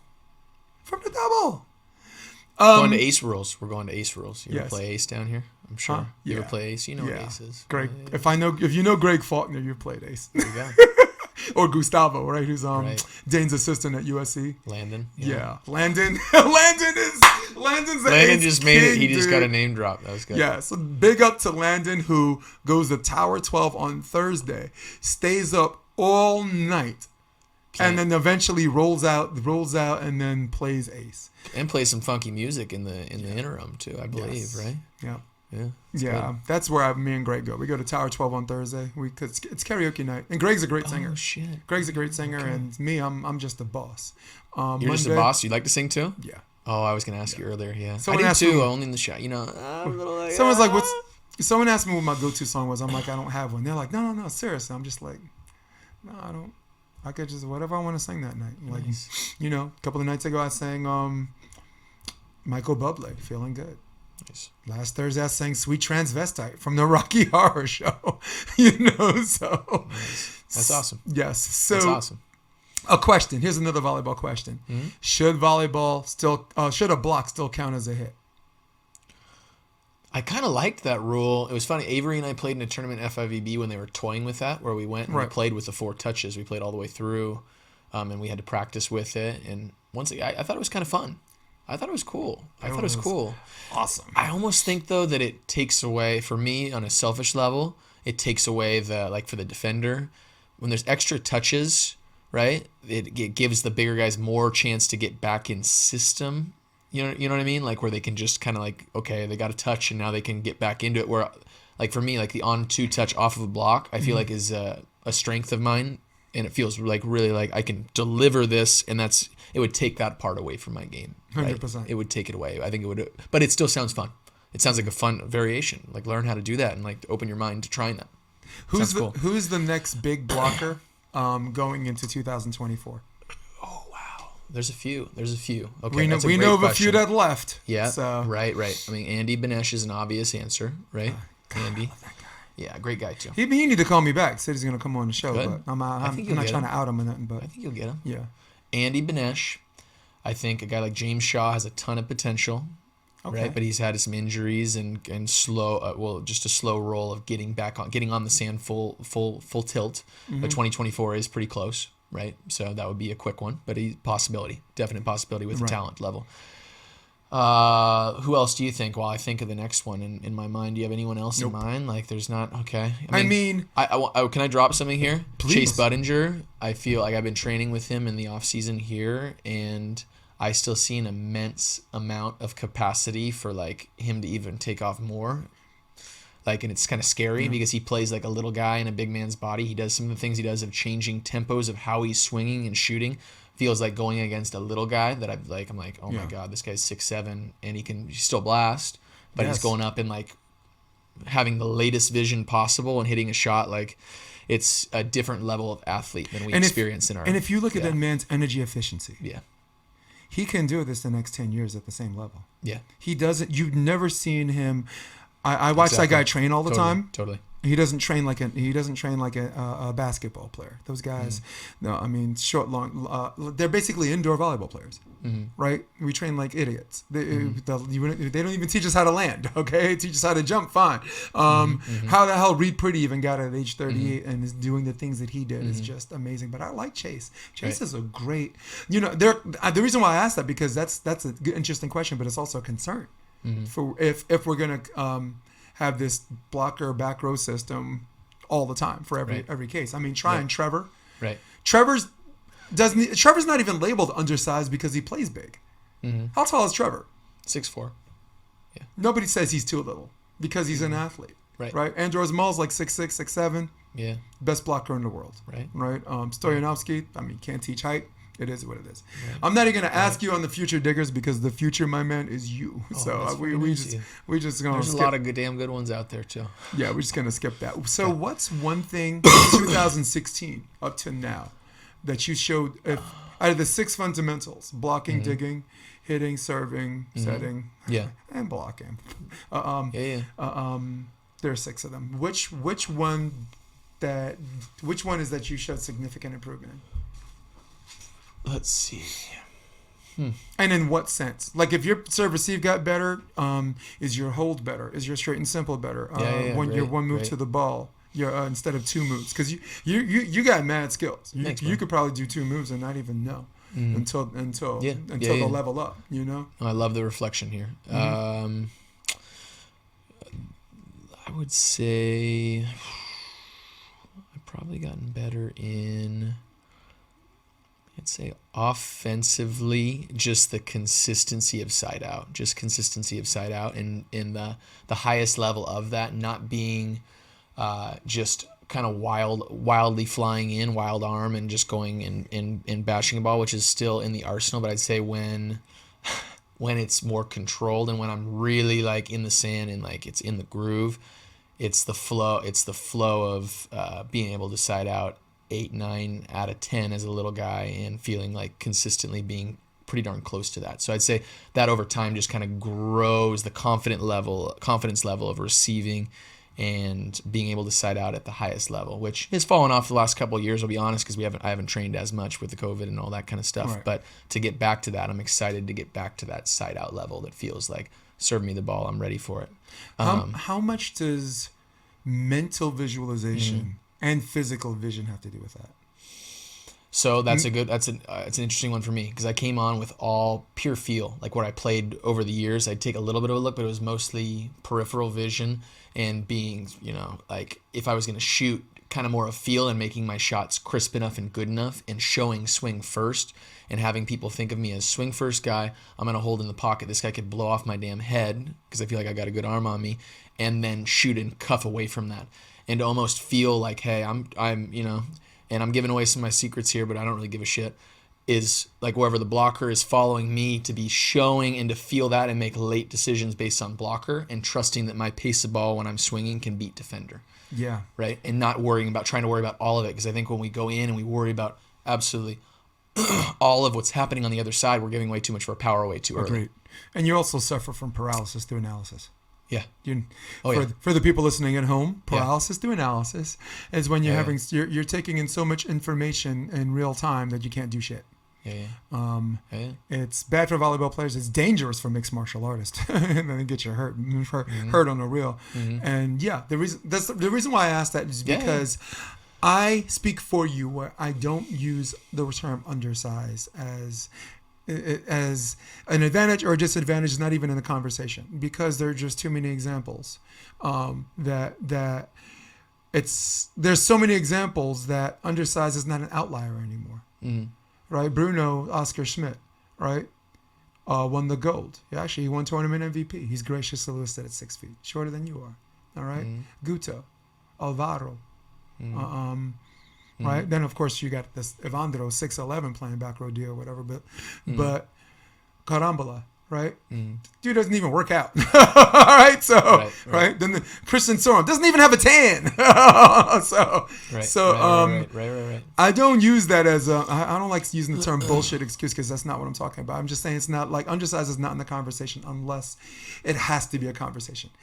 If you're a full-time blocker at the net, Right. and you have Stoyanowski and right, Krasilnikov. Mm-hmm. Then we have to have a conversation. You got to be incredibly precise, though. What I'm talking about, that's the part of my game that has had to evolve, right? You've got to be so like you can't just come barreling in like that. You've got to have so much of a diverse like that. And I can't say that I've watched these guys enough. I can't say that. You know what I mean? It would be good to do more homework on those guys to see what that level of. To me, it's like, you know, in my own experience, it's been to find an approach, right? If I used to barrel in 120% and use that because I feel like to beat through somebody and it's worked me to a certain level, but now it doesn't.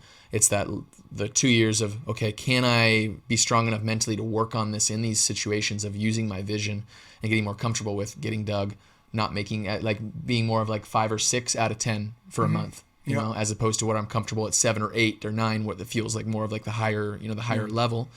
And from that 5 or 6, can I work on that? And I've gotten to a spot where you break your walls down and you start to like get through that tough stuff. And now, okay, can we blend that where it's like 80% where you're going in hard, but you can cuff, you can chop, you can feel, you got vision, you've got all of the options. And it just was the comfort zone of what 100%. had got me there.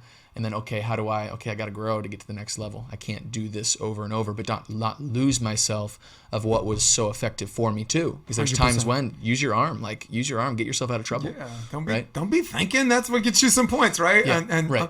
I also think, and we were both on to something about watching video of your opponents. When the more video you watch of someone that you're supposed to play, the more that you come equipped with a plan B and a plan C anyway. You take what you do well, but also you have to be prepared for the worst. All right, you have something you do well. You realize it's not working in a game, but it's like, all right, no, I watch video and I expected that this could happen, and now I'll do this, right?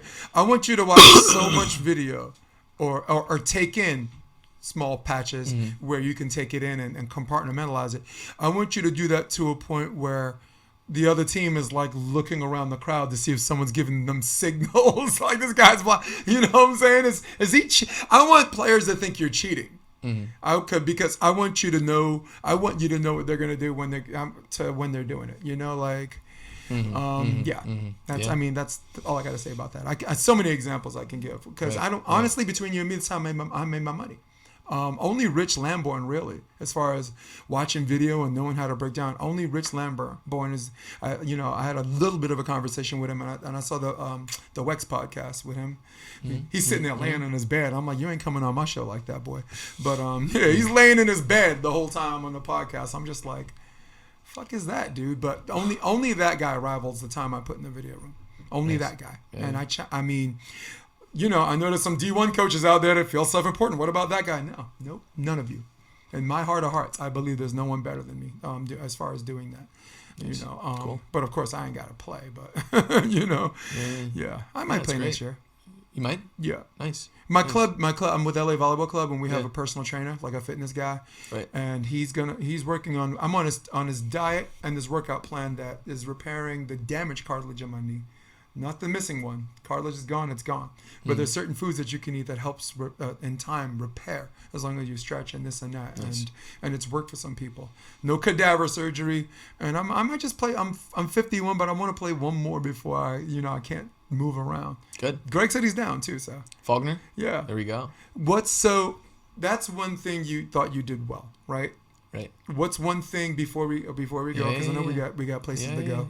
My girl wants to see some Christmas lights, so I got to set up for that too. We're going to El Segundo. There you go. You ever been there at Calle Mayor and see the lights? No, is it pretty cool? Yeah, you're in Redondo, so go to Calle Mayor. Okay. Park your car, and the entire neighborhood, they have some kind of agreement to all have lights and designs. It is a candy land. There's one in Calle Mayor. And there's one in El Segundo, and I don't know exactly where, but I'm doing that tonight. Nice. So what's one thing? That's one thing you did well. Give me one thing that you want to do a little bit better, and it almost sounds like a binary question. Yeah. And if you sound like you're repeating yourself, do the same thing. No. Want to do a little bit better. Would be. So here's the thing. I coach in a way that I've known my own weaknesses, and I coach through the lens of making people go through the things that have been tough for me or are tough for me. But to consistently do those on my own, I've noticed in myself that I'm like, God, I've actually avoided these. I haven't really done these. I haven't gone towards this or been mindful enough to like, hey, orient a practice around engaging in these. So to do those, I think it's pretty cool, where it's like the crypt, where it's like almost like it's reverse engineer. You put it out there and then you're like, oh wait, this is what I've needed to do. And then it all comes together because you've been so aware of all these little things. So putting all the pieces together, the puzzle, is going to be fun to see how that translates. Yeah. A player can learn more about coaching people about his own game than a coach can learn from actually getting on and playing, which is why I've never supported the idea that you have to be this great player to be a great coach. As an active coach, right? Yep. You're in there and you're like, wow, I just told them that. Do I do that? Yes, I do. Or no, I don't. You know? It forces you inward for all those questions. And then at some point, as you continue to play, you make a decision. You're like, all right, I want to be a coach, but to be a championship coach, I know I gotta get out of this game. Because we have never met at the high level a championship coach that's still an active player. John had to retire for him to win the WCCs. John should have gotten Coach of the Year this year if you follow NCAA beach volleyball at all. They won 31 games this year. They won the WCCs, beat Pepperdine, an Olympic coach, Sicoli, or Marcelo Sicoli. First and second round, they beat UCL and LSU the same day. And this is the guy who's in a region that gets all of his recruits stolen by USC and UCLA. If that guy's not Coach of the Year, I don't know who is. So, and I'm not saying that because that plaque's behind me, but I agree. I totally agree. I'm just saying it and I'm repeating it because when I say it, people are like, oh, but there's so many deserving coaches. And I agree. But that is something you only say if it's a close call. If it's close. So many deserving people. Like Defensive Player of the Year, right? You can introduce numbers, and I could have you in that conversation. I could have Taylor Crabb in that conversation. Maybe not on the world scene, but on the domestic scene, right? He's probably the number one defender. Sure. And when you look at numbers, then you say everyone's deserving. There's so many deserving people because it's close. But if it's like Jeremy Caspier, right? And he was like 40 aces ahead of everybody else. He's winning. He should win best server. Oh, there's so many deserving. Kiss my ass. So many. I don't want to hear that. Do you want to hear that? No, I don't want to hear that. So, right? Of course, there's the errors first. That's why you're laughing right now. But I know I was not. But I agree. Yeah. You know, there's some balls that take off and need a stewardess in an in-flight movie, but he's got some pretty good aces too. He rips. Yeah, he rips. You're gonna find yourself jump serving more, or is that tailor-made for the opponents? Yeah, but also more mindful and intentional of not having my float serve be such a secondary serve and weapon, of like having intention, more game plan, more coaching structure of knowing why I'm serving, where I'm serving, and with like just different ranges of it. Because I think because it's a secondary one, that I go back there and sometimes I'm thinking where, not as aggressively. Okay, what kind of aggression can I be using with that? And it could be aggression in just, plotting a course and creating the result that you want and being more fortified in that. And that takes being growth mindset and open to learning in that space, and not just being like, hey, yeah, I got this, I'm gonna rip my jumper, and it's the learning of it. So gotta be better about that. Who are the top 5 back row defenders in the world? Top 5 back row defenders in the world, you said? Yeah. Should we go one apiece till we get to 5? No, let's see. Obviously Sorum's got to be up there, even though everyone gives the acclaim more so to Mole, but I know that they both get it as a team. Yeah, so Sorum's in there. Yeah. Sorum's got to be in there. He's in that top 5. Right. 100%. Right. Who else? Ming. I don't really know. I'm not really that tuned in right now. The last couple of years I haven't been following as much. I'm not. I only started thinking that way because when I had Sharif on the podcast, and I saw some of the work Ahmed's been doing the last 2 years, he is a fucking savage. And when that man gets digs, very much like when you see Taylor Crabb or some people who you're at the edge of your seat, because when he gets the dig, the transition point's just going to be gnarly. And that's why I have him in my top 5. Oh, he's nasty, isn't he? I have him number 2. Oh, really? Yeah. Really? What's your list? I'm interested to hear it. Lupo. Okay. Oh, number 1. The number 1 defender is Christian Sorum, because I gotta give him that. I gotta give him the goods. Number 2 is Ahmed. Okay. Tijan. Right. Number 3 is Lupo. Okay. Who's Nikolai's partner, but can really play defense behind anyone. Right. Number 4 is Alvaro. Okay. From Brazil. And number 5 is a tie between Guto and Taylor Crabb. Nice. Nice. Taylor Crabb has a nastier transition game than Guto, but Guto's a better side out. Or sorry, my memory, that might be the reverse. But for whatever reason, they're bringing in number 5. Good. You know, so good. I love. How do you feel list. about that list? Love that list, and I love that we got some USA representation in there. Yeah, hell yeah. With Tay. And you know, if I That's say awesome. it's deserving, because I'm fucking hater Jay. I Yeah. keep it real for its own sake. Yeah. So if I get an American on that, that's real. I'm not for sure. You know, For sure. you're going old school volleyball. These Glory Day guys, they're gonna put Right. like three defenders on there. And it's just Right. not true. Right. Challenge yourselves. Earn your way on that list. Challenge yourself. Start winning some of these. For sure. You know. Taylor makes it look easy, right? Yeah. You Well, know? last year has been tough. on the domestic I would say- scene, I know, yeah. I know, On the I know. domestic scene, he I'm- does. for sure. And I'm just saying the fluidity with which when he's playing his best defense, right? Yeah. You know, I haven't seen in the last year or so. I've seen him a little more rigid than I'd like for him. Like just knowing him as an athlete, of what I know and I feel in his flow of how good he is as an athlete, and that's what It's okay. We're looping back to flight school, but my intention with a lot of this stuff is like, okay, can we in our bodies, are we feeling the fluidity to understand that like strength and good mechanics doesn't come from just like absolutely like just beating yourself up in the workroom or like weight room or like putting on mass, that it's like the fluidity of thinking of like how well he moves as an athlete when he is just in that flow and that touch, and it's to each person's body. Yeah. You know what I mean? Which is cool. Actually, Taylor, if you out there, I'm gonna repair that. You know, you're amongst the best in the world. I ain't hating on you. But do you think? And I don't know how long you got to stay, but I have to ask this question. Do you think that there's a certain way that Taylor has his balance? And this is a back row defense question. Yeah. There's a certain balance that he changed that allows him to get some of the shots, but at the same time doesn't allow his natural twitch to dig those hard driven. Because we've seen on the FIVB scene and some domestic, I've seen someone hit a ball and he twitched kind of late, and he kind of walks it off and he smiles and like God, he got me on that one. Right, that's and do interesting. you think that him changing, like, because when I first met him, he was playing with his brother Trevor, and the first time I saw him play seriously was against Ivandro and Pedro at a World Series at Beach, 2016, where I was talking to the wrong Mike Dodd. That's a whole nother story. I was interviewing someone that I thought was Mike Dodd, and the real Mike Dodd was behind him, like, this guy's an asshole. But yeah, I have a top 5 things that should have got me California canceled. That's number 2. That's funny. Taylor was more dug in like indoor style. Yeah. I saw a lot of shades from Long Beach State. You know, where he was here, he would do like that exaggerated twitch before the hitter swing, and where on a flat surface allows you to absorb the whatever, but at the same time, if it's a tipper there, it allows you one big move, boom, boom, boom, boom. And do you think he's changed that, where his balance is more here instead of like down?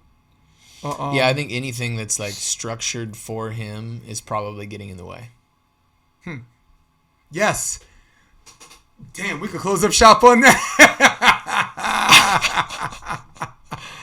Dag. I'm gonna actually put up a picture. Please. I was training with my girl today or whatever.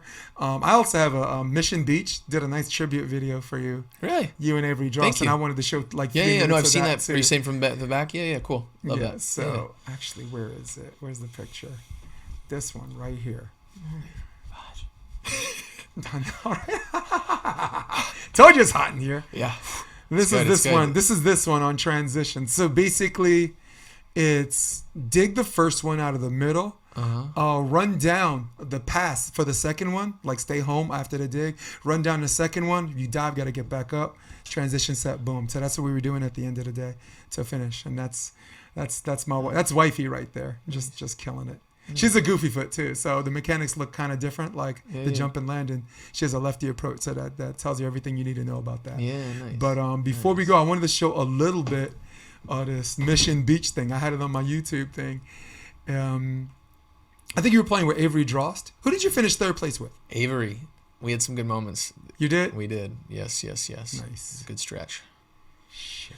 I gotta go through let me go through my history. Stay with me. Yes, sir. Because this is so worth it. Avery Dross and Chase Frishman, AVP highlights, 2017. You won't hear the sound. You don't have the headset on, which you can put on if you want. All right, you're gonna take all this time and just show Avery. I'm gonna turn it off, man. I need to see some Chase.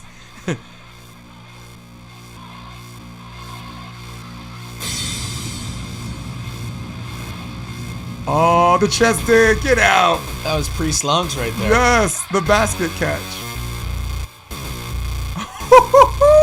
That was an indoor one. Did you see how you were down on the knee? Libero, dude. For Yes. 20 years of my life, practically. Yes, Avery dropped. Avery again. Ooh. Gotti left hand of the Nasty. seam. That nasty deserves a G in front of it. Good nasty. I should have had these things on the whole time. This is some great music. Ooh.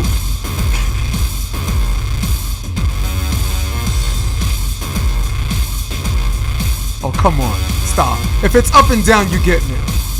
If it's up and down, you're getting it. No way. I thought you were going to hit that with your left. No. Let's watch a couple more plays. Oh, come on. That's too tight. Got him. Yeah. And like, great cover on your part, too. Oh. Get out. You got a handle, dude.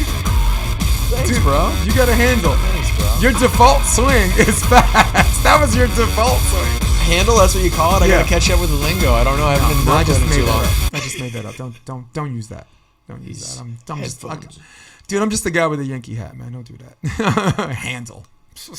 Handle's a basketball term, right? I kinda Your ability like it. to dribble the ball. I kind of like it. I think you should create your own dictionary of terms. There it Brooklyn is. volleyball.